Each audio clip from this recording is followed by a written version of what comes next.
Parkinson's disease probably originates in the gut due to environmental toxics like pesticides. That's the consensus among scientists and the growing body of data and research. There's also consensus gathering that certain nutrients slow the progression of the disease. So how to get the nutrients without the freaking poison? With that in mind, I sat down with Paul Ohara, who's the owner of Soul Foods Organic Food Store here in Queenstown. Here's my interview.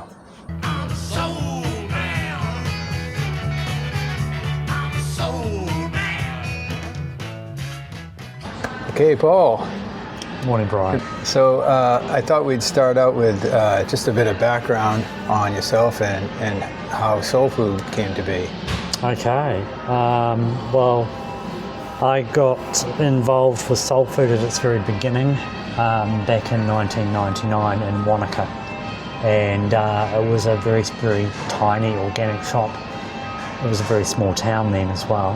And a group of us got together and just made it happen. We just wanted to get organic food to the people. Like-minded individuals? Yeah, and it grew. It moved to a different location. It went from being a sort of a charitable trust to becoming a business with business partners, of which I was one. Over the years they left, I took over, became my business and employed staff, expanded into a cafe. So you're the sole survivor? Yes. Yeah, I didn't want it to fold, basically. It wasn't doing particularly well at the beginning. So it just needed commitment and dedication, and I had that.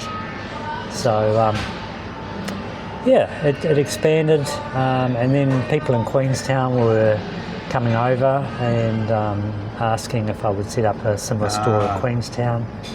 And so in 2018, end of 2018, set up Soul Food Queenstown, had the two shops. I was going backwards and forwards between the two.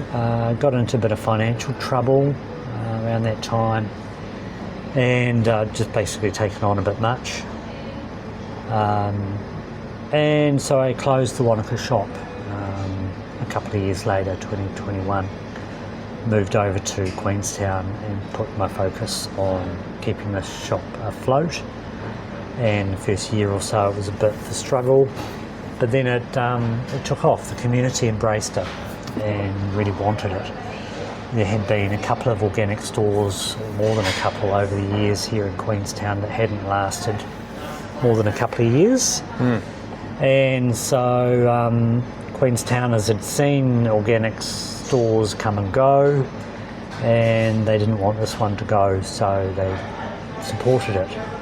And so do you think that's like kind of a typical example across New Zealand? Are small organic shops kind of fragile? Yes. A lot of stores have closed in the last few years. In Auckland, a whole chain of stores closed. Wanaka's lost its other organic store that it had. They're few and far between now. And there's sort of not a lot of money to be made in organics, really. It's quite a tight... Small margins. A lot can go wrong with organics. You know, people like the idea of it, the concept of no chemicals used in their food production. Of course, it makes sense. It's how we've been doing food for thousands of years. The modern sort of chemical way of growing food, and not just growing food, but animal production, as well, is relatively new. It's 50, 60 years old, and as we've discovered, there can be a lot of residues that can be quite toxic, build up in the food chain. It's not to say that chemicals don't have a place in food production. Maybe they do. I'm not a staunch organic person, but I think we have to be very open and transparent about our research of that, and really feel into what are the right levels of chemicals, what are the right chemicals, and when and how to use them correctly. And that is generally abused in the food production industry. Shortcuts and covering over mistakes and things, and our health suffers. So organics is really the old-fashioned way of growing food, producing food works. There is a byproduct of that, and that is when you don't use chemicals in food production, insects can become a problem. Yeah. And not just insects, but fungi and other Weeds. Other things, and so organic food can spoil. Like grains, they can get insect infestations in them, and other issues can come up with organics as well. So it's not all roses. Things can go wrong, and they can be quite costly. Things that can go wrong. So it's live and learn. And then there's the whole chain of custody thing as well, right? With making sure that organic products, or I guess from cradle to grave, right?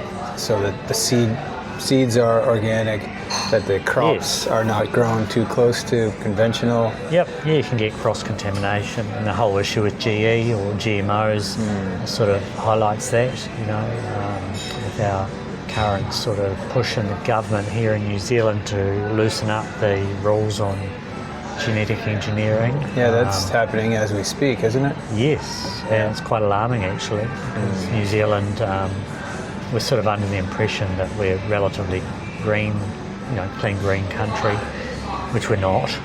That's a myth. And we have very staunch or very strict guidelines at the moment for GE in this country. And we're under the impression that loosening that up shouldn't be a problem. It'll just bring us in line with the rest of the world. You know how the rest of the world does it, and surely it can't be too bad.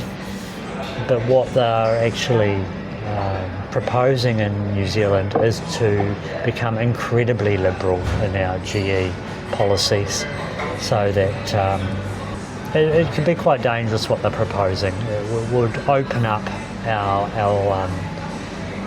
borders to people coming here and doing genetic experiments that they can't do elsewhere in the world.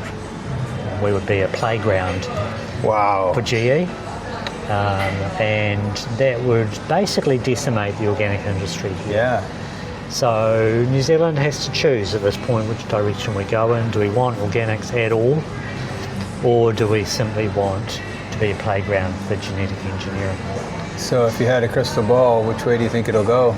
Oh, we can't possibly go down the genetic engineering road. It goes against the grain of New Zealand's foundation and the ethics and the way of life here. Yeah. Once New Zealanders become aware of that, I'm sure they'll say no to it. It's just they don't know the facts at this stage. There was a time, only a few generations ago, where there was just food. There wasn't conventional or organic. Yep. That is to say, conventional was organic. Yes, well said. Yeah. Do you see a time in our lifetimes where that era goes back or becomes the mainstream again? I don't know, probably not. Our lifetimes, I don't think so. I think it's or maybe our kids' lifetimes. Maybe. I don't know if we'll ever go back to being organic the way we were back in, 100 years ago or more. Our evolution as a species is forever unfolding, so I think we will find a way to work with science and food production to bring us healthy food. Without residues that are harmful. I was speaking with someone on this the other day, and doesn't it seem that we are beta testing these agro-business products with our bodies? Mm-hmm. Yeah, we without are guinea pigs. Any consent, whether we like it or not. Yep, that's right. Do you have any commercial customers, like small restaurants, cafes, businesses? I do. Yep. Oh, really? Yeah, I supply quite a number of cafes, restaurants, and That's great. other producers of food. Yeah, I would with like their a list of ingredients. those places so that I can frequent them. Yeah, right. Yeah, no, there's a couple of restaurants in town, and also Arrowtown, and also a pet food producer that I supply Food. Interesting. some of their organic ingredients. Yeah. People buy organic for different reasons: health, activism, power of the purse, better taste, support local farms and businesses like yours. Any other reasons I'm missing? Well, care for the earth, I suppose. It's about our health, as human beings, but non-organic food production can be quite devastating to the earth, to the soils in particular. I mean, healthy soils, healthy people, basically. Healthy soils, healthy food, healthy people. So soil is just, it's just the topsoil. It's just the top of the Earth's surface. It's very tenuous. Yeah, it's very fragile in many ways. It can get washed away by erosion, and it can get poisoned. It can get poisoned by salt, as I've had in Australia and other places. And once sea salt is in the soil, nothing will grow, and you can't get rid of it, basically. It's pretty... It goes back to the Bible, doesn't it? They would salt the fields and Right. to decimate. Yeah, our soils are a living thing, and chemicals can basically kill the soil. Yeah. So keeping them living, regenerative agriculture is all about restoring the livingness to soil health. And so that's another main reason why people choose organic, because they're wanting to protect or look after or be custodians of the soil. Thinking 7 generations ahead. Yeah, exactly. So I started pursuing organic foods when I became aware of the harmful effects of pesticides and fertilizers in my late 20s. It was as much a protest as self-preservation. Now that I've been diagnosed with Parkinson's disease, I have another reason to add to my long list. Do you have any other customers with similar motivations, or anyone with chemical sensitivities, allergies? A lot, yeah. I mean, I've been a shopkeeper in an organic store now for 26 years almost, next month. Wow. And Congratulations, almost. it's all about meeting people. Yeah. It really is. Yes, I'm working with food, we're sorting out vegetables, I'm filling up bulk bins, I'm, working with the food, but I'm conversing with people and meeting people, connecting with people, and listening to what people have to say, and people sharing their stories and their experiences, their wisdom.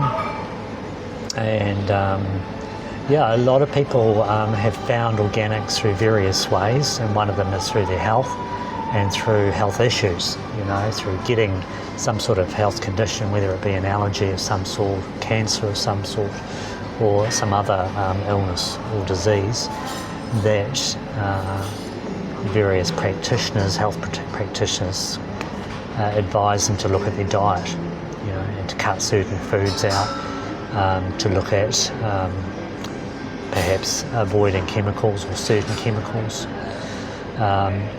So that is a major pathway through which people look at their health, is through food and through organics. And being a small business like this, there's a very personal connection, I guess, with your clients. Yeah. You're part nutritionist, part health advisor. Yeah. I'm not trained in any of that. I'm a school teacher originally, and have a science degree in biology. That makes you very qualified, I would say. Well, yes, but not officially in terms of nutrition, or, I'm not a medical doctor in any way at all, or a naturopath or anything like that. So I've had no training in food, in anything to do with food or nutrition. And I went into organics because I just knew inside that food was important, and healthy food naturally, it's it's what you're feeding your body, it's what you're putting in. It's no coincidence that your outer health or your inner health, reflects that, the ingredients that you put into your body, just like the oil you put into your car or the fuel you put into your car, and whether you change your filters regularly, and all of that. So things can build up, in our kidneys, in our liver, in our bodies, and the other organs as well, and our skin and everything, So I naturally saw that connection. It just made sense to me. I didn't need a science degree to tell me that. Right. In fact, a science degree never told me that. Garbage in, garbage out. Do you see central government playing a role in promoting organic, or no, not really. councils? I mean, I don't have much faith in central government or any level of government. I'm a people person. I feel like, or I believe, or I have a sense that it's not the all Green about. Party or... No, not at all. Okay. No, I mean, has politics ever solved anything on this planet? Have politicians ever done any good? Is that a trick question? Not really. I mean, they can bring about change, but only if the people, the masses, the population are behind that. Yeah. If they want to. You can't have politicians telling people what to do. It just doesn't work. So we have to, as human beings, make that call as to what we want. We lay down the demand for what is needed, and then the supply comes in. So politicians can bring in that supply, you could say, but we have to want it. We have to want change. We have to want health, true health, not just remedies that cover over symptoms. True well-being, we want to feel vital, we want to feel alive every day. That's our natural birthright. I don't see any reason why we can't all have that. Problems can be nipped in the bud. We don't need to wait for them to become full-blown disease. Yeah. The symptoms are always there early on. Our bodies are amazing at telling us what we need and what we don't need. Our minds often get in the way of that and the choices that we make based on what we think. No, I don't see government as being a leader or leading the way in our health. I think that it comes from us individually and supporting each other. And the government would naturally flow on to supporting that. If it doesn't, then we need to make the government accountable. On that note, whether it be government or not, what do you see as the biggest obstacles to making or expanding organics as an industry? I think it again comes down to the individual and to communities. Awareness would be the thing. Awareness. Like being self-aware. Like what we were just talking about with symptoms in our body and early signs of things. Like that's about awareness, isn't it? Listening to our bodies, observing what's going on around us. The ill health that we see in our society, the ill health that we see on the earth, in terms of the soils, in terms of nature and our bludgeoning of nature, the mass deforestation, everything. I mean, we need to be in harmony with nature. Harmony tells us that, shows us that, and it's our awareness of that changes how we live, really. Our awareness of what we see around us and our awareness of what we feel inside ourselves. Our awareness of ourselves as multi-dimensional beings. We're not just physical. You can approach, we see this everywhere, we can approach our physical problems from a physical plane alone. In other words, I've got this skin rash, so I need to put a cream on that rash, or change, my sun exposure or something like that. But maybe it's emotional based. Do you know what I'm saying? Like there's just more to everything than what meets the eye. and the solutions or the healing of those things are multidimensional in themselves. Yeah, there's plenty we don't know about ourselves. Yeah, relationships, human relationships, how we are with each other. Yeah. You know, are we loving or are we competitive or are we putting each other down or abusive of each other on any level? You know, emotional abuse, mental abuse. Oh, isn't that capitalism? It is the way we presently use capitalism, Yeah. and every other ism. Yeah. Any other things you wanted to cover? Oh, we've covered quite a bit, haven't we? Yeah, we covered some good A ground. bit more than just organic food. Yeah.